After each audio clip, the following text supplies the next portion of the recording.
الحمد لله وكفى والصلاة والسلام على رسوله المصطفى.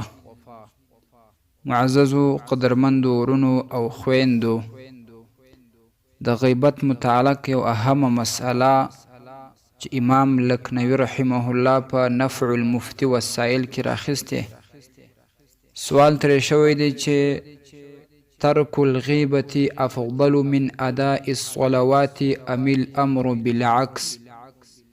آیا غیبت پرېښودل افضل عمل دی تر ادا کولو د لمونځونو، او که د لمونځونو ادا کول افضل دی تر پرېښودلو د غیبت؟ امام لکنوی رحمه الله ډیر ناشنا جواب ورکوي: ترک الغیبة افضل من اداء الفروض والنوافل. د غیبت پرېښودل دا افضل عمل دی تر فرض او نفل لمونځ ادا کولو. ولی؟ فإن فيها حقین، په غیبت کې دوه حق طلب کیږي: حق الله تعالی و حق العبد. یو حقوق الله دی چې هغه د تر پښو لاندې کړله په غیبت کولو، ځکه الله ته منع کړی، ته د الله تعالی نافرمانه شوې، او بل دی د بنده حق وخوړی. وترک الصلوات فيه حق الحق، او د لمونځونو په ترک او پرېښودلو کې یو حق طلب کیږي چې هغه د حق جل جلاله، یعنی د الله تبارک وتعالی حق دی. ففعل الغیبة اشد من ترک الفروض.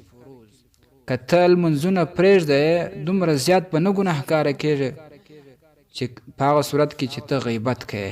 غیبت دا ډیر اشد دی، دا ډیر سخت دی په ګناه کې، د دې ګناه ډیر زیاته ده. وترکها افضل من فعلها.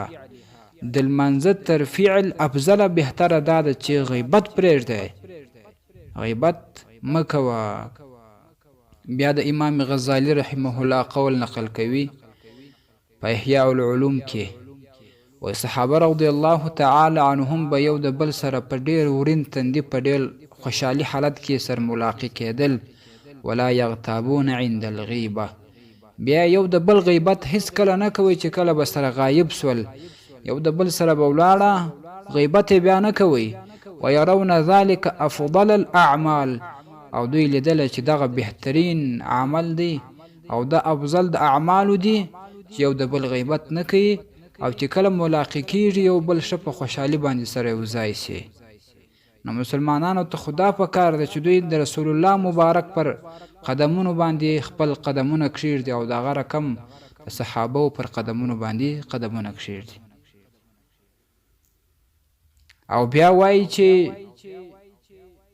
امام وهیبی مکی رحمه الله لیکي: لأن أدع الغیبة احب الی من الدنیا وما فیها. امام وهیبی مکی رحمه الله وایي چې یو څوک غیبت پرېږدي، غیبت نه کوي، احب الی من الدنیا وما فیها، دا ما ته ډیره محبوبه ده تر دنیا او ما فیها. نو غیبت پرېښودل دا یو بهترین عمل دی، باید مسلمان د غیبت څخه ځان وساتي. بیا ګورئ، که یو څوک غیبت کوي د بل مسلمان، او بیا د دې غیبت څخه توبه وکاږي، بیا به هم دغه شخص اخري جنتي وي. په ربیع الابرار کې راځي وایي چې کله الله تبارک وتعالی و موسی علیه السلام ته وحی وکړه، او ورته وویل چې ای موسی، که غیبت کوونکی د غیبت څخه توبه بیا هم وکاږي، خو دی به اخرنی شخص وي چې بیا به جنت ته داخلیږي، اخرنی شخص به وي. او که چیرې د غیبت کولو څخه توبه هم ونه کاږي، همیشه په دې غیبت باندې اخته وي، دا به هغه اولنی شخص وي چې جهنم ته به داخلیږي. معززو ګورئ، د غیبت یو ډیر بد عمل دی، او دا عمل بیا په ښځو کې ډیر زیات دی، په کورونو کې چې کښېني بل کار لري نه بغیر د غیبت کولو څخه. نو مسلمانانو تاسې باید دې خبرې ته ډیر متوجه سئ. په کور کې که زنانه دي، نو زنانه هم ستاسې تر واک لاندې دي، هغه په دې باندې پوه کوي. او که تاسې چا سره مجلس کې کښېنئ نو تاسې په دې باندې پوه سئ چې د غیبت نه به ځان ساتئ. غیبت وایي هر هغه عمل ته، هرې هغه خبرې ته چې ته د یو ورور په باره کې خبره وکړې، هغه که د هغه د اعمالو سره تعلق لري، د هغه د بدن سره تعلق لري، د هغه د مال سره تعلق لري، د هغه د جامې سره تعلق لري، داسې یو خبره وکړې په هغه پسې چې که دغه خبره ته دغه سړي ته مخامخ وکړې، دا سړی بده حس کړي، د سړی پر ځان بده ولګوي. او یا دا چې دا خبره ته دته مخامخ وکړې، دی په هغه باندې پریشانه سي، خوابدی کېږي په. نو دا خبره چې کله د ده په غیاب کې ته وکړې، په ده کې هغه عمل موجود هم وي، نو دغه غیبت دی. او که ته چیرې داسې خبره په کوم مسلمان ورور پسې وکړې یا زنانه په کومې خور پسې وکړې، نو هغه عمل په هغه زنانه کې موجود نه وي، په هغه نارینه کې موجود نه وي، هغه بیا بهتان دی چې هغه بله کبیره ګناه ده. نو ګورئ دغه ته غیبت وایي چې د یو مسلمان په باره کې ته یو خبره کوې چې هغه خبره که مخامخ ورته وکړي هغه خوا په بدوي، نو که د هغه په غیاب کې وکړل دا غیبت سو، دغه کبیره ګناه سوه، دا حرام کار سو. بله مسله دا زده کړئ چې بعضې کسان به دا فکر کوي چې یاره زه خو دا غیبت نه کوم، صحیح د هغه بل یوې کوي ما غوږ ورته نیولی دی. نو ګورئ دا غیبت اورېدل هم حرام کار دی. دا غیبت اورېدونکی شخص د غیبت کوونکي سره پوره په ګناه کې ور شریک دی. او غیبت د انسان اعمال داسې بربادي چې دغه انسان د دین دپاره، د ده د ایمان دپاره، د ده د اعمالو دپاره غیبت یو تندر دی، تندر. په تفسیر بحر المدید کې راځي والغیبة صاعقة الدین فمن اراد ان یفرق حسناته یمینا و شمالا فلیغتب الناس.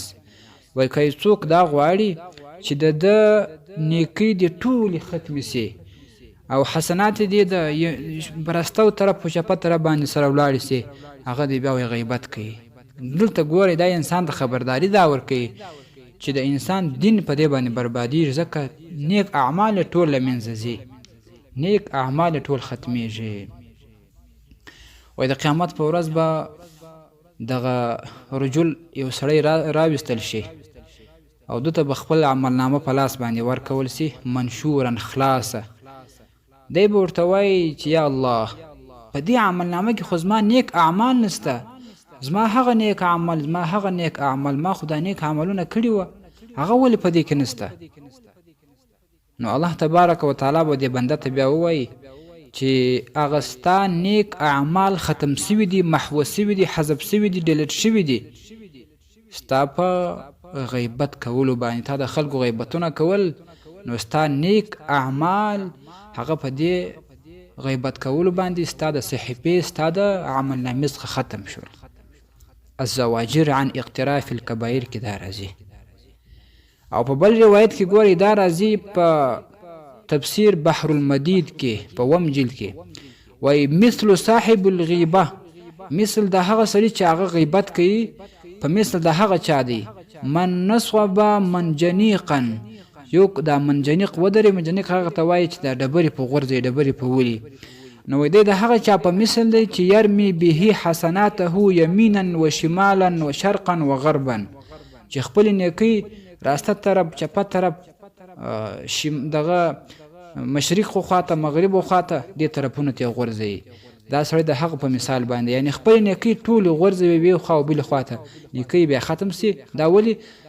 دا په غیبت کولو باندې. نو دا غیبت ډېر بد عمل دی چې په مسلمانانو کې دا بیخي نن سبا ډېر زیات دی. دې څخه باید هر مسلمان، هغه که نارینه وي که زنانه، په کلکه باندې ځان وساتي. والسلام علیکم ورحمة الله وبرکاته. ستاسو د اسلامي پوښتنو ځوابونکی مفتي حکیم الله صابر الحنفي صاحب.